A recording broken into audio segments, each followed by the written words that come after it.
But in transgender, it is the ovaries that the treatment is actually targeted the most so that it can help you in safe transition from one gender to the other. Now, if you don't know about it, kindly stick with me here and I'll walk you through what is very important. Now, I have come to a realization from my analytics that almost 70% of you people who actually benefit from my channel, you listen to the medication, the knowledge and everything I'm bringing to you, haven't subscribed. And I'm like, what is happening?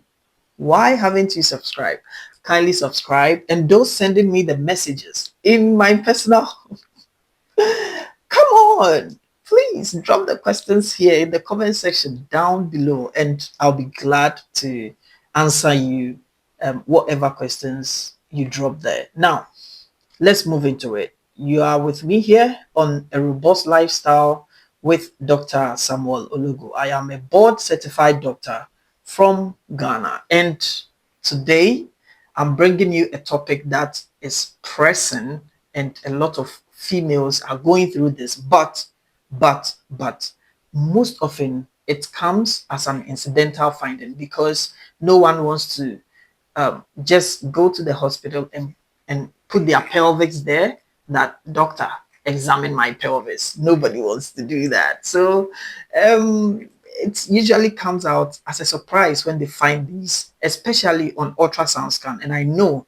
if you've taken an ultrasound scan in the past 6 months or in recent times, you would confirm to what I'm talking about. What am I talking about? I mean ovarian cyst. Let's go a little bit into the condition and see how best everyone is going to benefit from it. So what is ovarian cyst? So as you can see up here, you can see the diagram or the picture I've posted here. It tells you that the um, the reproductive system of a woman actually has this barrel shape. We have the uterus, okay, just like that, the uterus, and then it is supported by two, we have two beautiful, structures connected by the fallopian tubes. The two structures, the two beautiful structures are actually what we call the ovaries, and in layman's terms, everyone calls it the egg, the egg, the egg, the egg. Yes, it's true. It's just because aside the hormones it produces, it releases eggs, and the eggs are actually what comes to fuse with the male sperm to form a zygote and then progresses to form the fetus. Now, so looking at all this, let's go into it. What is ovarian cyst? What is ovarian cyst? So it is actually, after, let me explain and then you deduce the meaning. So the egg is there, it has, the ovary is there, it has the egg in it, and then it produces the egg or releases the egg. Now when it is released, the question is what comes to fill the released egg? All right, what comes to fill the released egg? What fills it is actually the fluid, all right, that surrounds the area. I mean, the uterus, the abdomen, any fluid at all can get collected and then fill this sac because there is nothing there over the period of your cycle. What happens? Every woman is supposed to go or undergo the menstrual cycle, and this menstrual cycle is usually 28 days. That is, I'm using a baseline. It's usually 28 days. So after the 28 days or after the release of the egg, the space becomes empty and the fluid takes opportunity. You know how water is. Immediately it finds a space, or even if it doesn't find a space, it creates one for itself. And that is what happens. It gets itself there, accumulates or fills the sac, and then there are times it may tend to resolve on its own, and there are times it doesn't resolve on its own. And that is what we are going to talk about. Now, every or each of the ovaries is actually about the size of an almond seed, which means it's tiny, it's small, it's not something too big. So immediately it begins to cause discomfort. I'll tell you about the symptoms. Immediately it begins to cause the discomfort. Then it means there is an increase in the size of that tiny almond shape. All right, and that is very problematic. Now the eggs mature and then they forms the ovary. I hope you get it. It matures and then they form the ovary. Now we are expect to experience it every 28 days. So the cycle tend to continue every month. And the ovarian cyst is the most common gynecological, um, let me say, gynecological case that we tend to see. And most of them are found incidentally. People don't present that I have an ovarian cyst. And so it's when they come, then we pick it up after diagnosing something else. So most of the time, you have little to no discomfort. So you don't really show up, right? You don't really show up. And the cyst basically is harmless. And so people see it and then be like, okay, let's go of it. Let's go of it. Okay. And most cysts also grow without even treatment. As I said earlier, you don't need to treat it. It just gets off your neck.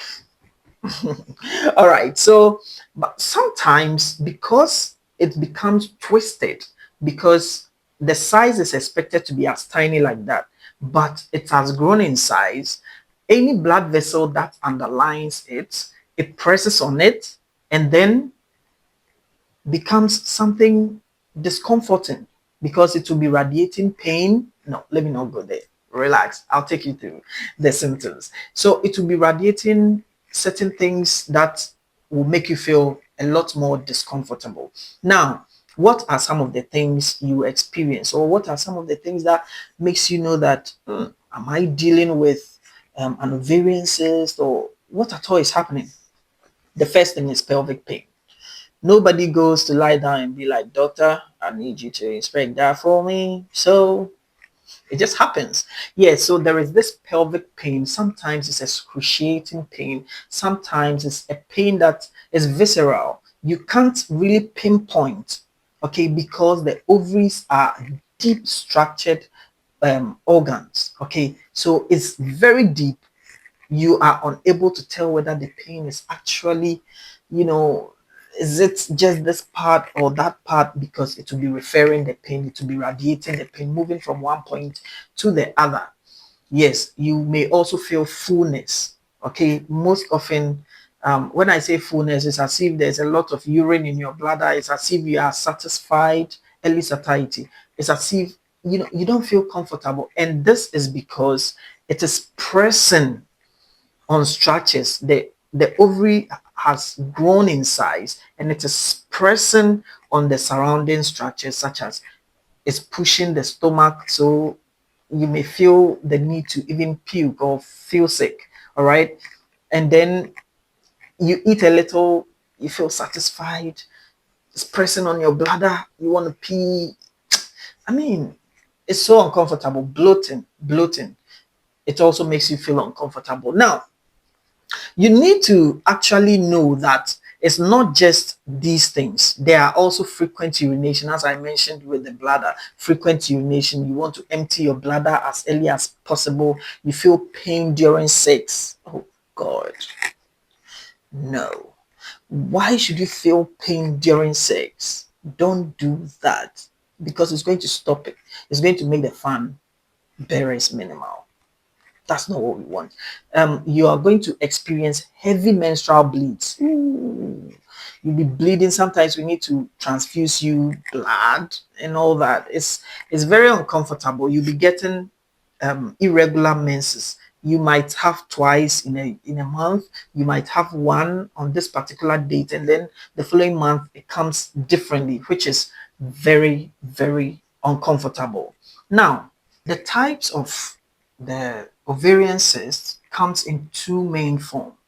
Okay, we have the functional cyst and then the pathological cyst. The functional cyst have two main types, and the two main types are called the corpus luteum cyst and then follicular cyst. Now, stay here.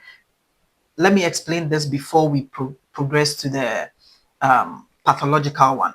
With the functional cyst, when you go to the hospital and then you run or you are subject to what is it called, abdominal ultrasound scan or abdominopelvic ultrasound scan, and then the radiologist writes this is a functional cyst, or at the impression part they have it's a functional cyst or it's a functional cyst. Just carry your bag like that. I know you do that a lot, the ladies. Just carry your bag and then fly home. I mean, there is nothing to worry about, okay? And let me explain this before you get it wrong. The reason why there is nothing to worry about is this. Now, with the follicular cyst, you should know that every month the follicles produce it is what is producing the estrogen and the progesterone, all right? And then this leads to the bursting of the eggs. When the egg, I mentioned that earlier, isn't it? Yeah, so when the egg leaves, there is that empty sac that is remained, and this sac will definitely find itself being filled by a fluid. Okay, so usually it begins when the follicles, I mean, it has secreted, it's gone, it fills up. So you don't need to do anything. Most often, they tend to, resolve by themselves. It is only, now this is the issue, it is only when the fluid is not absorbed by the body or it doesn't move out of the sac, then it continues to accumulate. So usually if you have a functional cyst, your doctor will be like, okay, we will be observing you for 3 months, for 6 months. We expect that nothing should happen, but we need to make sure nothing truly happens. Same as the corpus luteum cyst. The corpus luteum cyst also has to do with the release of the follicles, the egg. Okay, the follicles releases the egg and then begin to produce the estrogen and then the progesterone, and that empty space is what leads to the collection of the cyst in the sac. Let's go on to the pathological one. Now, if you see these in your scan, in your abdominopelvic ultrasound scan or anything, this is where you need to pay attention more. Now, we have under the pathological cyst, we have what we call dermoid cyst. Dermoid cyst is actually the word dermoid. Okay, when we see it in medicine, sometimes we are like, hey, what is this? Because the dermoid cysts tend to have other things growing in them. Okay, it has what we call germ cells, and germ cells tend to produce teratoma. Teratoma is when we have nails growing in the teeth, growing in there. We have hair growing in there. Sometimes you may even have an eyeball growing in the ovary because it has germ cells, and germ cell, it tends to permit other things to grow in there. So dermoid cyst, it has to be removed so that it doesn't become cancerous later on. All right, we also have the cyst adenoma. When we talk about cyst adenoma, it's actually a form of cells on the surface of the ovary, and the cyst might be filled also with a watery mucoid. Okay, the watery mucoid material will tend to fill that part. You know how mucoid is compared to water, the viscosity and all that becomes heavy and then tend to push your ovaries down. Get it out as soon as possible. And then the last one, we have the endometrioma. Now, this is what, I have a video down there which talks about endometriosis. Look, it is when you are having tissues of the endometrial lining, the wall, that has to be shed out during menses. It will then travel all the way into the ovaries or the egg and then begin to grow over there. This is going to cause a lot of pain you wouldn't want to actually experience. We don't want that. So you need to act fast. Who are some of the people who might be at risk of getting this the ovarian cyst? Sorry. Now, it's actually people with hormonal problems. If you're having hormonal problems, you need to watch out. You need to get some pelvic examinations done. If you are pregnant, pregnancy, don't forget you released an egg, so there's an empty space there waiting to be filled up. Endometriosis, I know this topic, I haven't spoken about it enough, but endometriosis, people with severe pelvic infection, if you are getting PID, you are getting infections that are localized in the pelvic, abscess, um, all these things, please get yourself checked as soon as possible. People who have had previous ovarian cyst, if you've had it before, you need to be watchful because the complications, it runs through a lot of things. Let me talk about the complications then. You see the cyst, let's make it more practical. The cyst has, the fluid has collected. Now it's going to grow in size. So it's going to do what? Obstruct other tissues or other structures around it because it keeps on growing in size. Now, the more it grows, it will press on some blood vessels surrounding it, which means it's going to cause hemorrhage. When it presses on it, that part is going to die and then it will begin to bleed into your abdomen. It's going to cause hemorrhage. Another one too is going to cause torsion. So ovarian torsion, ovarian cyst, the cyst can also get infected and become an abscess. It will rupture. There we go. So a lot of complications. And yes, you can prevent it. You can prevent it. This can be prevented on regular examination. Those who go for regular checkups, most of these things are picked up and you are prevented from reaching the worst case scenario point. And that is what every doctor hates. We hate it when you are coming in a very bad state. Exactly. So that is the whole point now. Let's go to the treatment. What do you have to do? What do you have to do? So you go to the hospital, you see your obstetrics and gynecologist, and then he will take you through the pelvic examination, take a good history, and then know that, oh, is this and that. That is what is happening. You will do some imaging test. Imaging test. That is where you take the ultrasound scan. We check, we take a video.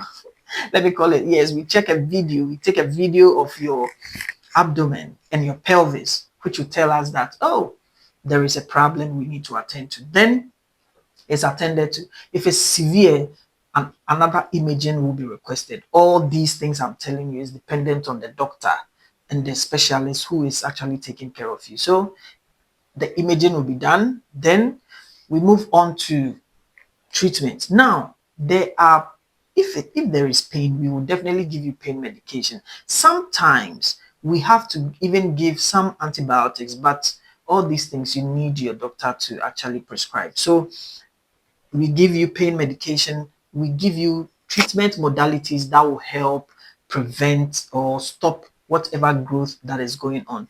In worst case scenario, when there is bleeding, there is rupture, there is obstruction, and etc., we need to do surgery. And the surgery we do usually helps or reduces whatever incident. In some people, it's actually a cancer or a tumor that is growing, which we need to stop. So certain lab tests are requested, and that is done for the patient. So in short, ovarian cyst, you need regular examination. You need to attend your obstetrics and gynecology and then get attention from them. I know you might be having it, but you don't know how to come out and say that. But look, just go to your obstetrics and gynecology. They see a lot of cases, and with this information, you should be able to tell them very good presentation, and then they should be able to help you. I'm doing all these things because I want you to have knowledge about what is happening to you and how to present them to your doctors, and they will be able to help you. It's a robust lifestyle with Dr. Samuel Ologo. Stick with me, kindly subscribe and put me on post notifications so that anytime I post a video, you will be able to have it first.